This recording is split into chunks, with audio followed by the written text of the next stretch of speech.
Josie for Moba. Wunmi, you go nowhere. I'm telling you. You know why? This video, when I'm about to pray for Naso, carry your water and granite, make you sit down. Clean your ear. Make you know say, by grace Almighty God, Wunmi must go for what he do for Moba. He not go free. Equally, if you not take the that mama go for her. Yes.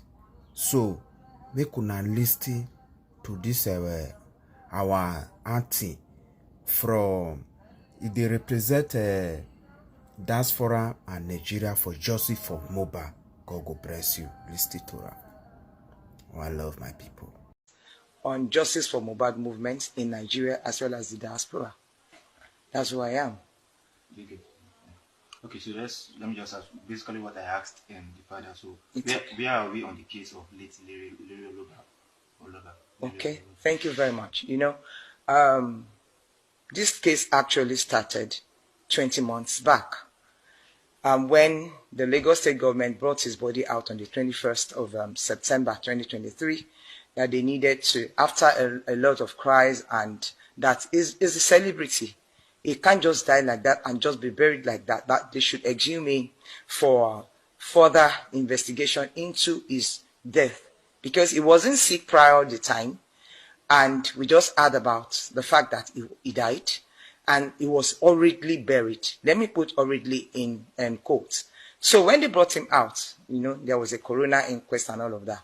So long story short, by 25th of September 2025, because the coroner had actually started, and the people that were around him 24 hours, 48 hours, 72 hours, rather than be taken in as suspects, they were taken in as witnesses, and they gave their own deposition as well as testament at the coroner court when it started in 2023.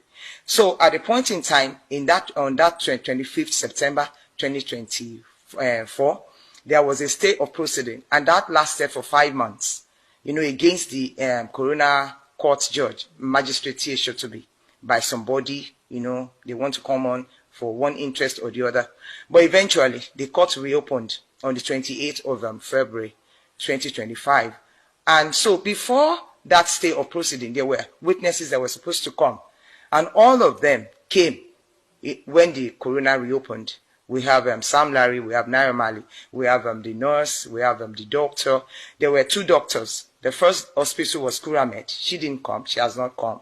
And the other one was Perez. The man came. There was a private autopsy and toxicology by the family. The pathologist came, you know, and all of them gave their deposition. Now, the reason why we're giving this interview, I'm of course coming on air to just let people know, one, that this whole affair, we're still on it. The interested parties are still asking what actually killed Mohbad. Do you understand? And then, secondly, to come and tell the angle of the new witnesses by their deposition, by their witnesses, everything that they have said, we see a lot of discrepancies.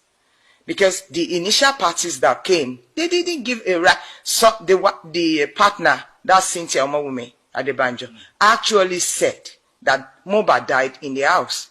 But later, I think it was on February 19th, this 2025, she went on television, telecast and podcast and all of that. And amongst our testament, she said Mohbad died 20 minutes right when he was taken to the hospital. But that contradicted the deposition of the nurse, Fayosearal, that came to give her testament. That actually, yes, when she got there, she said she got there on the 12th of September, 2:30.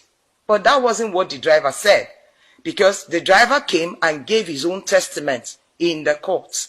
And he said, when he took Mohbad to the show on the 10th, they all arrived home by 1 a.m. midnight of the 11th. And because there was a damage to his car, not because he fought with Prime Boy, his friend, he was the one that hit the glass, and the thing Mohbad hit the SUV glass and it got broken. So he said he cannot go without having that fixed. So that's why he followed them home. He actually took them back home and he did not leave.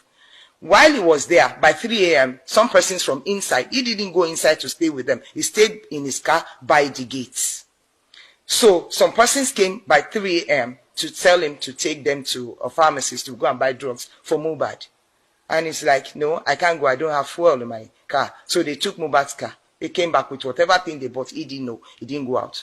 But by the morning, his partner, Cynthia, came out to attend to him. He said he didn't see Mohbad. So on 12th, which was the Tuesday that they were claiming he had passed, he said by 9 a.m. in the morning that he was called, that he should go by an unknown number, that he should go and report himself to the police station. But between 11 and 12 of that 12th September, that the matter became clear to him, because there was someone that actually contacted him to go and take Mohbad to the show. It was that person that said Mohbad had died. And he said he was shocked. So by 2:30 that the nurse arrived, he said he still met Mohbad alive. You see, all those discrepancies is what we want the government to look into by their testament. The doctor of Perez Hospital said Mohbad was brought in there, that there were CCTV footages to cover it from right when they entered into the hospital. And it was not even taken into any ward, that it was attended to at the reception area. And there was there was a CCTV. That what he first did as a doctor was to administer first aid, and there was no response. Every stages of rigor mortis had set in. And he said he even looked at the sole of the feet. It was plain white with spotted black, which indicated that 3 hours could be more. And he said he advised them that they should take Mohbad to the morgue, to the government morgue. They took him back home. So that is that about the story about the reopening of the inquest. Now let me just talk about the pathologist. What's the huge difference in the government's pathologist report as well as the private? There was the indication by him, because he said there was the presence of antihistamine as well as caffeine in excess, and he wondered who administered that, signaling that there was another nurse. And of course the partner said that there was a nurse that stayed the night with them in the house before the other nurse came. So by that pathologist report, we were able to establish that there were 2 nurses.